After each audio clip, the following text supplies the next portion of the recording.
Bienvenue à Synchronicité, l'éveil de la conscience, animé par Isabelle Savoie-Churchill.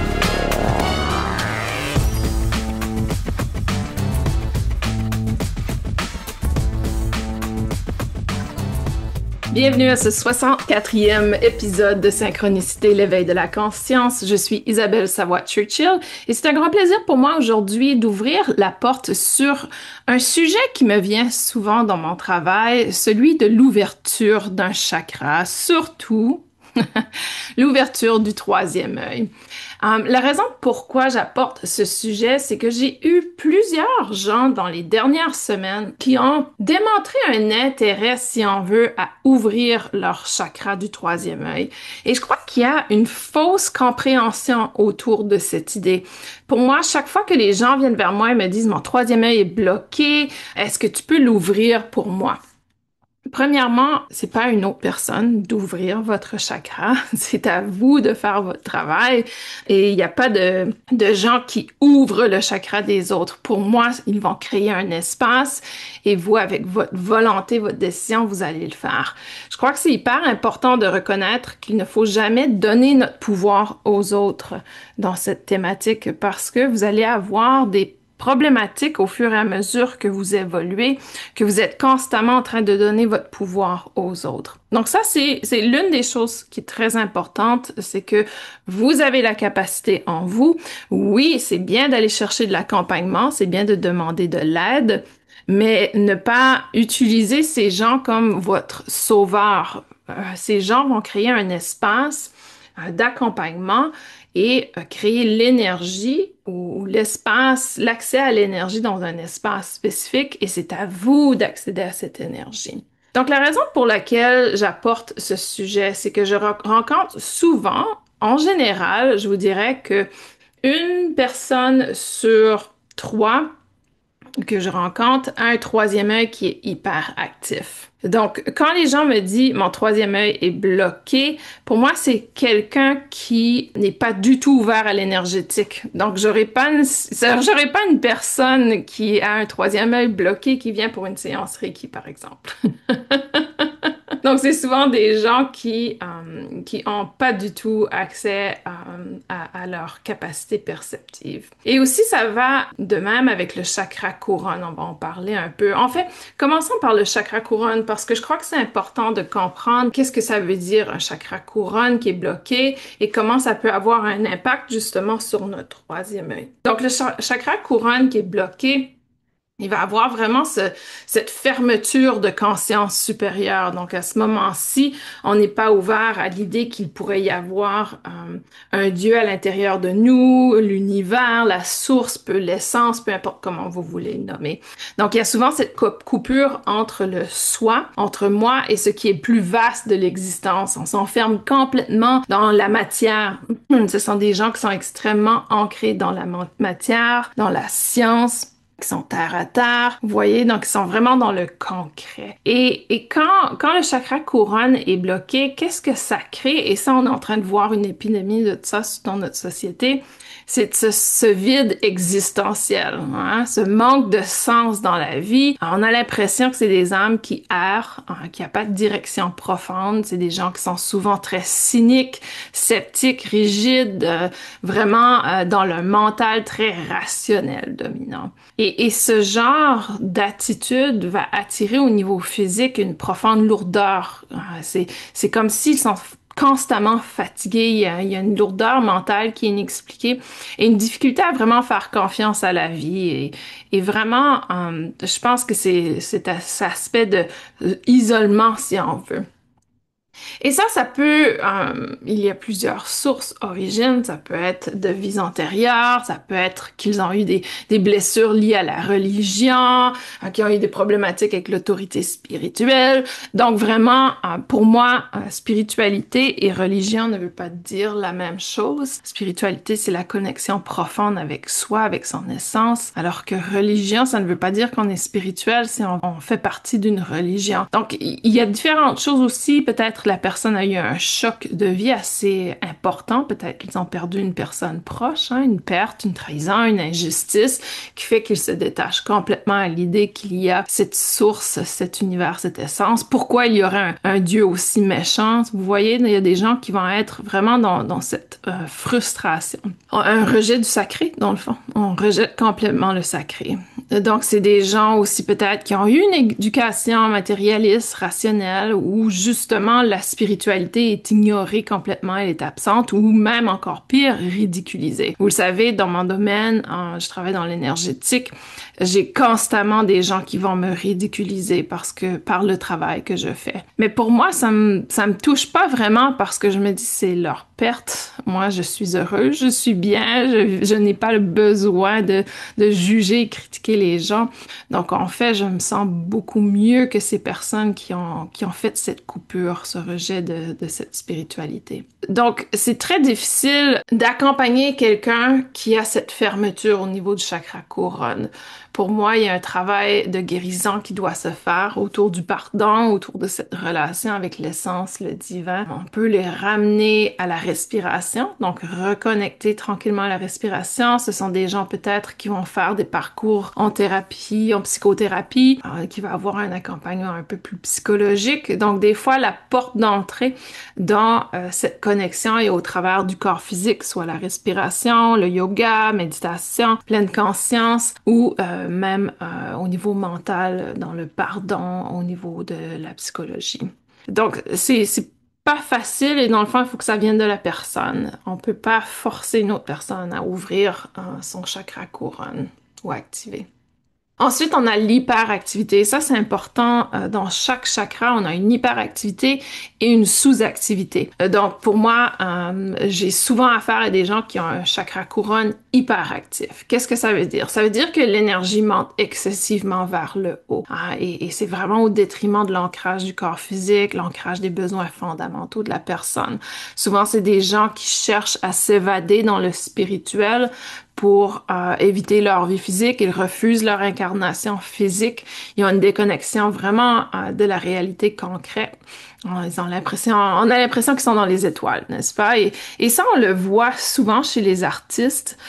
Les grands artistes ont souvent cette déconnexion du corps physique, d'où plusieurs vont peut-être commettre un suicide ou être très malheureux dans leur vie quotidienne. C'est parce que leur chakra couronne est hyper actif, l'énergie est constamment à cet endroit et ils oublient de reconnecter à la matière, au corps physique. Donc, c'est des gens qui vont avoir tendance à fuir le monde matériel, la responsabilisation terrestre. Et là, quand je dis c'est des gens, je parle pas de personnalité, c'est des moments dans notre vie. Donc, ça va arriver dans notre vie où on va avoir un chakra couronne qui est hyperactif, sous-actif, donc qui est en déséquilibre. Donc, si vous reconnaissez dans ces moments, vous reconnaissez certains symptômes, c'est possible que c'est ça votre problématique à ce moment-ci. Ça ne veut pas dire que c'est constant, ça veut dire qu'il faut faire attention et ramener l'équilibre dans cet aspect. Donc, il y a un excès vraiment de pratiques spirituelles non intégrées, c'est-à-dire qu'on recherche de hautes vibrations sans ancrage. Pour moi, une pratique spirituelle non intégrée, c'est que on n'a pas intégré les autres aspects de soi. On vient vraiment le compartimentaliser pour vivre cette expérience de hauteur sans être ancré. On peut avoir des hallucinations, sensations de flotter, de se dissocier du corps. Je l'ai vu dans les gens qui avaient des troubles de personnalité. On le voit chez les schizophrènes, on le voit chez les gens qui refusent complètement leur identité physique, leur corps physique. Donc, il y a une dissociation qui se fait. Donc, il y a vraiment une désorientation tant au niveau personnel, personnalité, identité, mais ça peut être aussi au niveau physique. On a des vertiges, on a une instabilité. Donc ça peut être lié aussi à un chakra couronne hyperactif au niveau physique. On a une suridentification à une mission spirituelle ou à des vérités supérieures. Je suis meilleur que toi. Je m'identifie comme un élu, etc. C'est là souvent qu'on va identifier l'ego spirituel. Donc la personne n'est pas ancrée dans son corps physique. Elle n'a pas la compassion, elle n'a pas la bienveillance. Elle est vraiment dans son mental, dans sa sphère mental, spirituel. Donc, d'où ça vient, ce genre de déséquilibre? Ça peut être justement qu'il y a des pratiques énergétiques intenses prématurées, donc une ouverture prématurée du chakra couronne par des pratiques énergétiques intenses. Vous savez, on a des phases de développement physique et mental et on a des phases de développement énergétique également. Donc, c'est pas, on commence pas en développant notre chakra couronne, on commence en développant notre chakra racine. Donc, c'est important de comprendre que dès la matrice, à 6 mois, on est en train de développer le premier chakra. De 6 mois à 2 ans et demi, on développe le deuxième. De 2 ans et demi à 4 ans et demi, on développe le troisième, etc.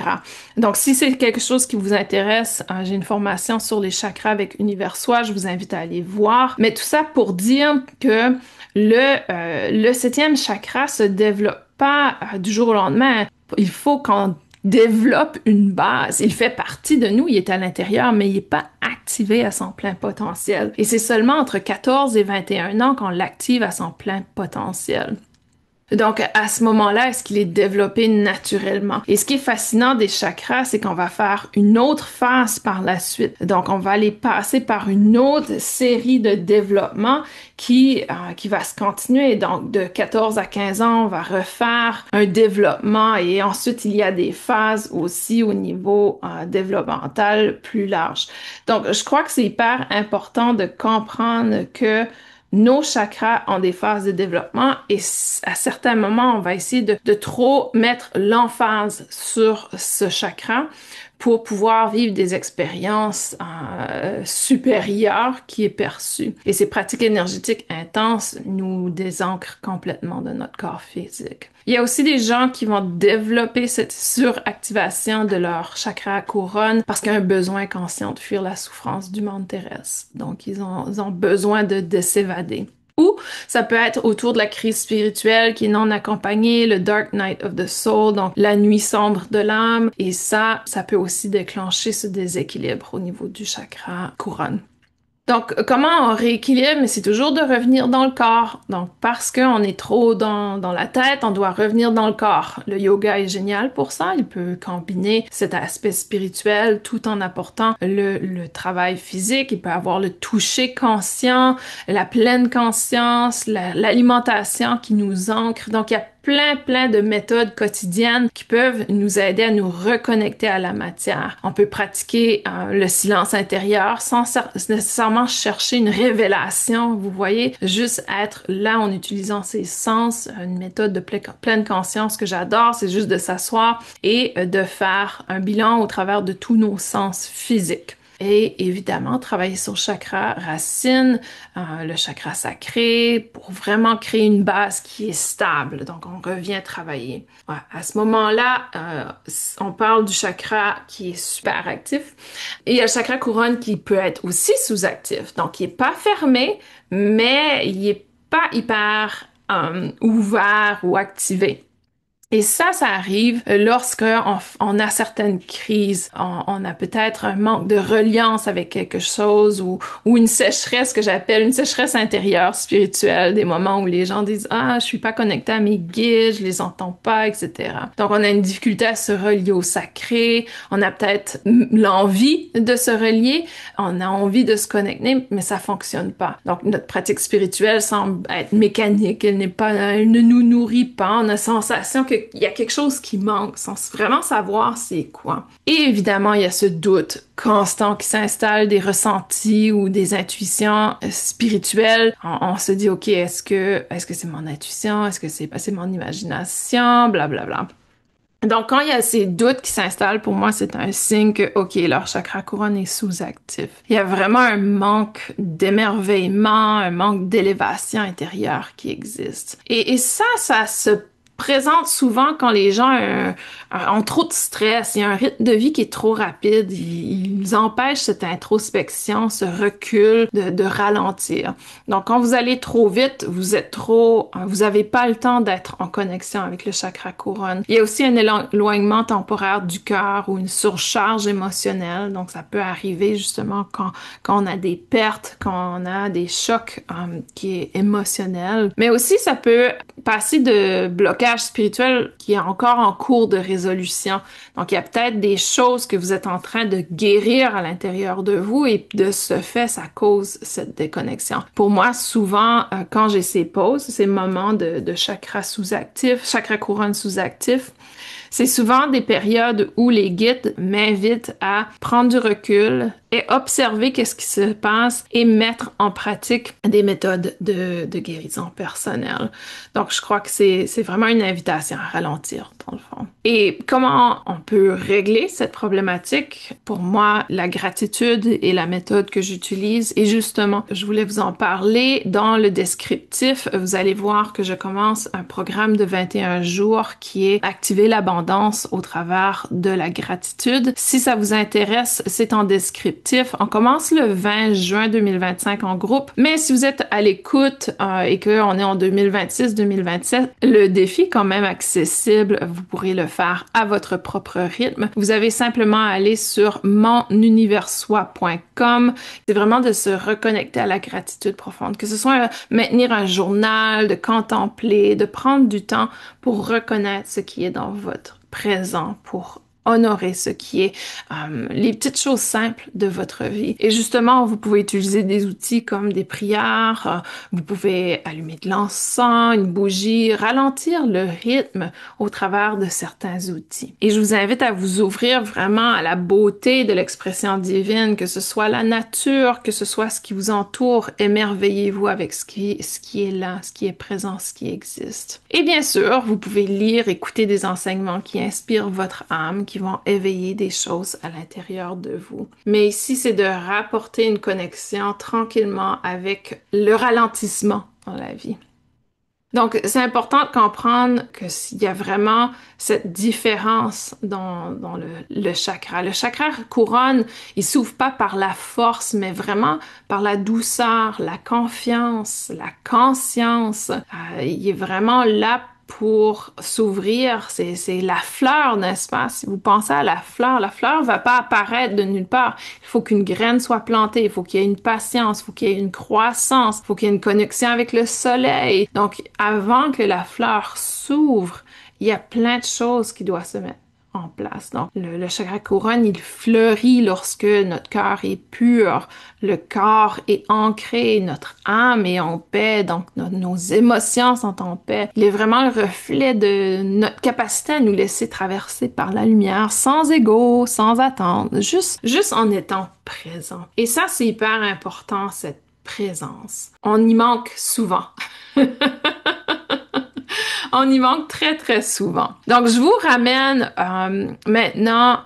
donc ça, ces conditions, il faut comprendre ces conditions parce que parfois, quand le chakra couronne est bloqué, il va avoir une hyperactivité au niveau du troisième œil ou une sous-activité. Donc, ça dépend vraiment d'où vous puisez votre énergie. Donc, c'est important de comprendre que les deux peuvent être liés. Donc, si on revient au troisième œil, le troisième œil, c'est le pan entre le monde invisible et visible. Donc, c'est vraiment là où se loge logique et notre intuition et notre capacité à équilibrer les deux. C'est qu'on ne sera pas trop dans la logique, on ne sera pas trop dans l'intuitif. On va trouver un juste milieu. Et le juste milieu, c'est ce qu'on appelle un troisième œil en santé et équilibré. Donc, le troisième œil qui est bloqué. Qu'est-ce que ça veut dire? Ça veut dire que l'énergie circule simplement pas. Ça peut être lié à des peurs profondes. Hein? Moi, j'ai eu des affaires avec des gens qui, dans leur enfance, ils ont vu des choses qui leur ont fait extrêmement peur, donc ils ont fermé leur troisième œil. Ça peut être aussi une surcharge mentale. On le voit chez les gens qui sont en dépression, donc ils perçoivent plus le monde de la même façon. Ça peut être des traumatismes anciens aussi, ça peut venir de vies antérieures. Donc, qu'est-ce qui est les signes courants d'un chakra du troisième œil qui est bloqué? On n'arrive pas à visualiser, on n'arrive pas à méditer, on a un manque d'imagination, un manque de créativité. On a cette sensation de confusion, d'être constamment dans le brouillard mental, d'où la dépression. On a tendance à chercher constamment des réponses à l'extérieur de soi. Donc, on est constamment en train de demander aux autres leur opinion, quoi faire, où aller, comment prendre nos décisions. Et justement, on n'arrive pas à faire confiance à notre intuition. On a des pensées très cartésiennes, on a une incapacité à envisager une dimension spirituelle. Pour nous, pour ceux qui sont bloqués, ils ne peuvent même pas envisager cet aspect spirituel. Et ça, c'est important à se rappeler. Parce que la plupart d'entre vous, vous n'avez pas un chakra du troisième œil qui est bloqué, soit qu'il est sous-actif ou il est hyper-actif. Vous n'écouteriez pas ce podcast si votre troisième œil était fermé.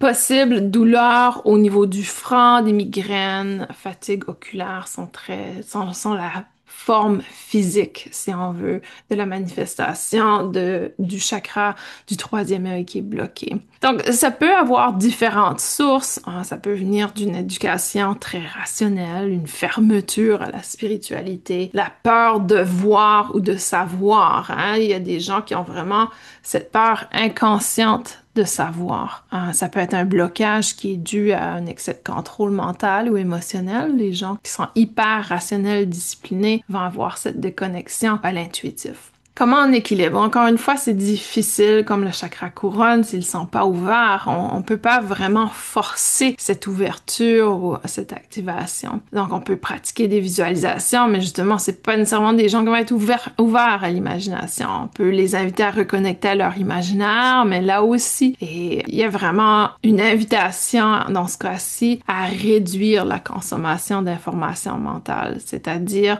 laisser de l'espace au ressenti. On peut éliminer l'écran, éliminer le téléphone, éliminer les actualités, les choses qui sont constamment en train de occuper le mental pour laisser place au ressenti. Donc pour moi, c'est des gens qui ont besoin d'un parcours de reconnexion avec le corps physique au travers de l'accompagnement psychologique. Je l'ai fait souvent dans mon travail de psychothérapeute, c'est de reconnecter le mental au corps physique parce que leur perception est bloquée. Donc ça, c'est pas évident, c'est pas facile à faire et c'est pas facile d'apporter les gens là. D'où la raison pourquoi on doit commencer sous les chakras inférieur et ensuite remonter.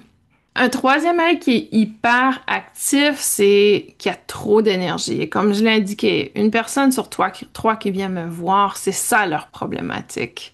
C'est pas qu'ils sont sous-actifs, c'est pas que c'est bloqué, c'est qu'ils ont trop d'énergie qui est concentrée dans ce centre. Ils n'ont pas assez d'ancrage, ils sont vraiment plus dans la réalité.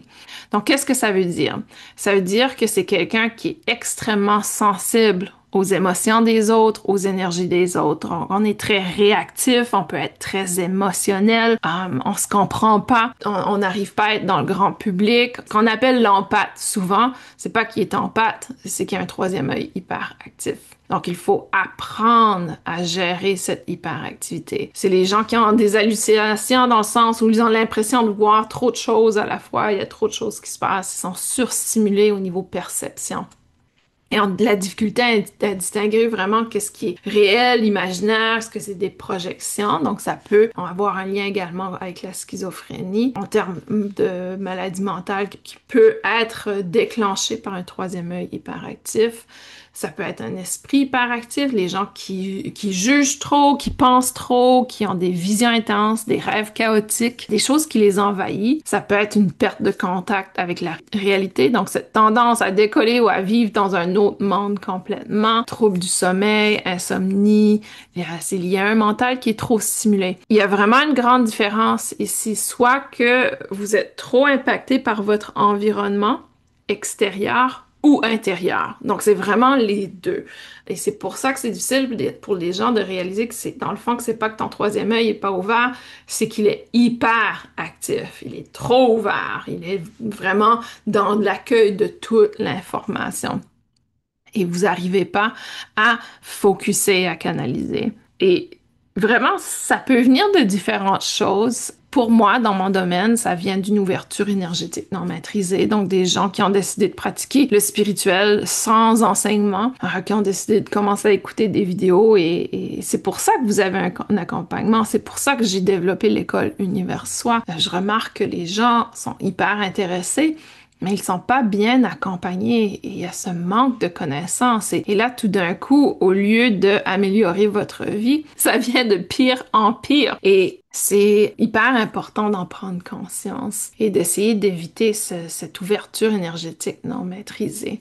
C'est des gens aussi qui ont peut-être besoin de fuir leur réalité. Donc, ça peut être l'origine de cette suractivation, ce besoin inconscient de vouloir s'évader du quotidien. Il y a peut-être aussi un trauma qui est non intégré, qui a ouvert des portes psychiques sans protection. Ça peut faire partie d'une vie antérieure ou d'une vie présente.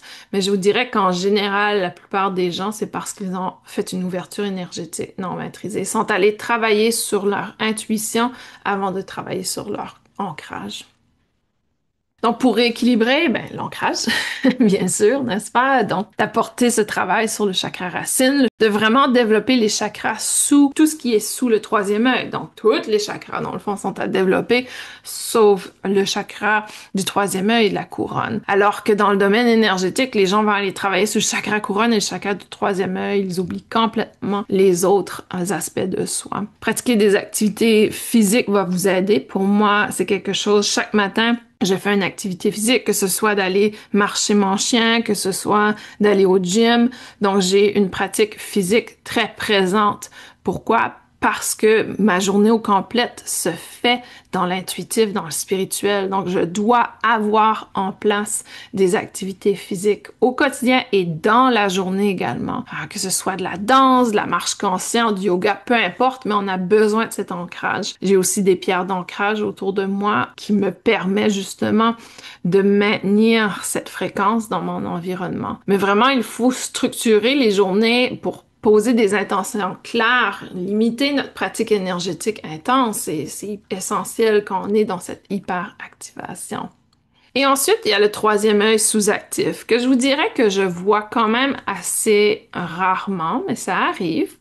C'est que votre chakra du troisième œil fonctionne à un niveau qui est faible, qui est peut-être comme endormi dans le fond. C'est comme s'il y a une forme de déconnexion subtile qui vraiment empêche cet accès à notre pleine sagesse intérieure. Donc, il y a les signes qui souvent, c'est que c'est des gens qui ont de la difficulté à écouter leur voix intérieure. Ils ont le sentiment de passer à côté de quelque chose, ils ne savent pas trop quoi, dans l'impression qu'on ne perçoit pas tout, vous voyez. Il y a un manque de direction, un manque d'élan dans la vie, on a peut-être des rêves flous, l'absence de souvenirs de rêves, un manque d'inspiration à un certain moment où on a cette sensation que tout est banal, il n'y a rien d'intéressant. Et c'est drôle parce que j'ai pensé au travers de cette expérience il n'y a pas longtemps.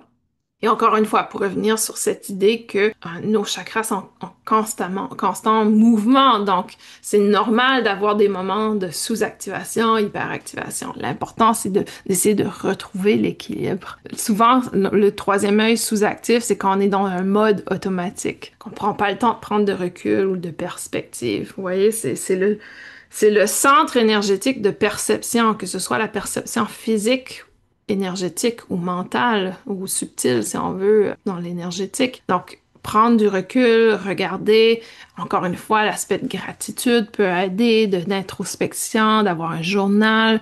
C'est souvent causé par ce genre de sous-activation est souvent causé par des habitudes de vie qui est très mentale et mécanique. Des gens qui sont constamment en train de ruminer, qui ont des croyances qui les limitent ou des peurs inconscientes à accéder à la vérité ou à leur mission d'âme.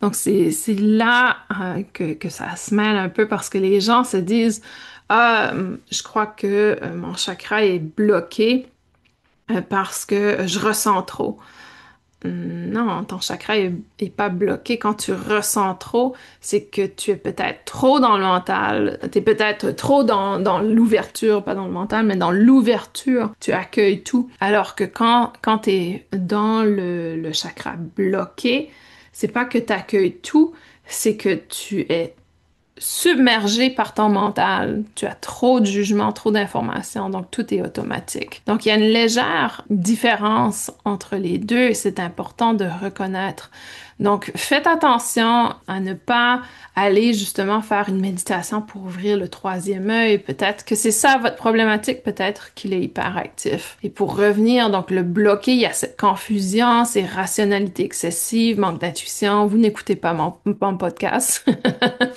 L'hyperactivité, c'est quand il y a ce ressenti excessif, cette vision excessive, un désancrage, une surcharge mentale. Et sous-actif, c'est cette platitude intérieure. Il y a une absence de vision, un automatisme. C'est la dépression. Et ça, c'est intéressant parce qu'il y a deux types de dépression, hein. Il y a la dépression où les gens sont fermés complètement. Et à la dépression où les gens sont trop ouverts, hein, qui ont trop de pensées, trop d'idées, trop de choses qui passent en tête. Donc, le chakra du troisième œil est la cause de la dépression. C'est un déséquilibre de ce chakra, que ce soit une hyperactivité ou une sous-activité. Donc, il faut reconnecter avec le corps physique, reconstruire à partir du chakra racine. C'est ce que les gens qui sont en dépression ont besoin. Ils ont besoin de reconstruire à partir du chakra qui est qui est le premier, qui est la base, la fondation doit revenir dans le travail. Donc, le chemin vers un troisième œil équilibré est avant tout un chemin de conscience. Il faut vraiment honorer cette porte intérieure avec respect. Et quand je dis avec respect, c'est justement de ne pas sauter sur des exercices intenses énergétiques. Il faut que vous cultivez l'écoute, l'ancrage, la clarté. Donc, il faut revenir au chakra inférieur. Donc, c'est pas, le troisième œil n'est pas un outil magique. Il faut pas le forcer non plus. C'est vraiment un centre de perception qui s'éveille au rythme de votre alignement intérieur. Je répète ça, c'est hyper important. C'est un centre de perception qui s'éveille au rythme de votre alignement intérieur.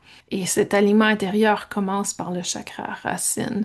Pour moi, quand je travaille avec des gens qui ont cette problématique, je reviens toujours, toujours, toujours à la base.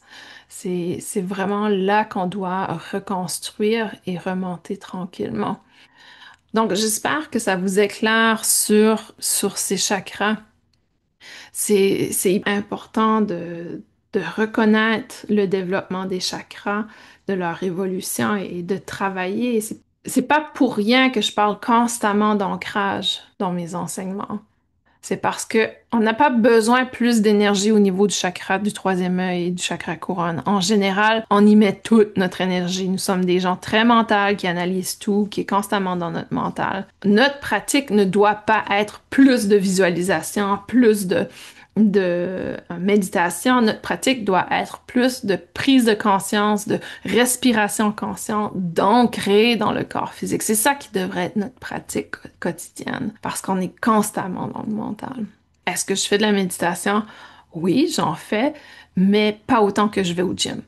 Je vais plus souvent au gym que je médite. Par contre, ça dépend qu'est-ce qu'on veut dire par méditation. Ici, je parle d'une méditation guidée spirituelle. Je fais beaucoup plus de respiration consciente que de méditation parce que j'ai besoin de cet ancrage constant. Je passe mes journées dans le spirituel et dans l'énergétique. Donc, je dois absolument ancrer une pratique qui est physique, qui est dans le corps, qui est dans la conscience pour pouvoir être bien équilibré dans mes chakras. Et je dirais que la plupart d'entre vous qui m'écoutent, qui ont une pratique spirituelle, ça va peut-être vous parler, c'est peut-être ce que vous cherchez en ce moment, de revenir dans la respiration et dans le quotidien.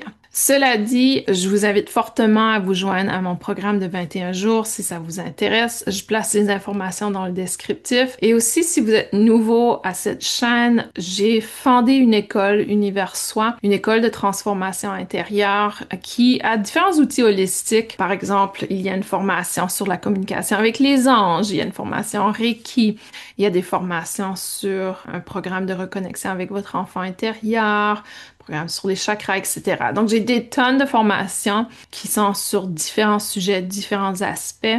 j'essaie de toucher un peu à justement l'aspect holistique de notre aide, de notre évolution, de notre ouverture d'esprit et de connexion.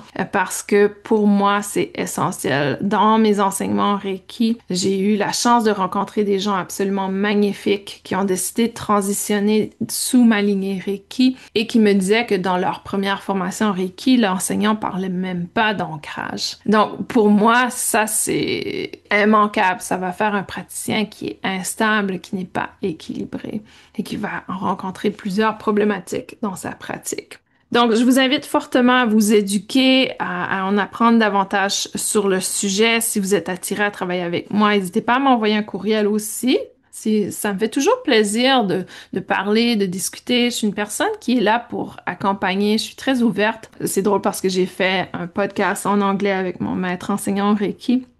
Et il disait que quand les gens évoluent et grandissent dans leur business, surtout dans l'énergétique, quand on vient, comme moi, vous voyez, c'est international, j'ai plus de 2000 étudiants sous mon école. C'est une danse entre être disponible pour les gens, mais aussi ne pas être envahi par le stress et le besoin de répondre aux gens. Et mon enseignant me disait que souvent, quand les gens deviennent internationaux, les enseignants oublient d'accompagner les personnes de façon appropriée. Et il me disait qu'il avait écrit un courriel une fois à une enseignante très populaire qui, pas qu'il admirait, mais qui était inspirée d'eux. Et la réponse de l'enseignant était « Va lire mon livre ». Donc, je vous promets que je ne vais jamais répondre « Va lire mon livre ». Par contre, je vais peut-être vous donner une grande réponse et dire « J'ai aussi écrit un livre si ça vous intéresse ». Mais ça m'a fait rire parce que c'est vrai que des fois, ce serait beaucoup plus simple de dire allez voir cette formation, tout est là écrit. Mais en même temps, c'est pas toujours d'être dans la bienveillance et dans la compassion. Oui, on peut référer les gens à notre matériel, mais aussi on peut dire bonjour, merci, comment ça va? Et ça me fait plaisir de répondre à ta question d'une certaine façon. Donc, c'est toujours une danse entre donner et recevoir, et je crois que c'est hyper important de respecter ça dans mon domaine. Donc, tout ça pour dire que je suis ouverte à vos courriels, info@isabelleschurchill.com. Ça me fait plaisir de vous répondre et de vous lire. Et on se retrouve très bientôt pour le prochain épisode de Synchronicité, l'éveil de la conscience. Merci d'être avec moi, de m'écouter, de participer à cette magnifique conversation.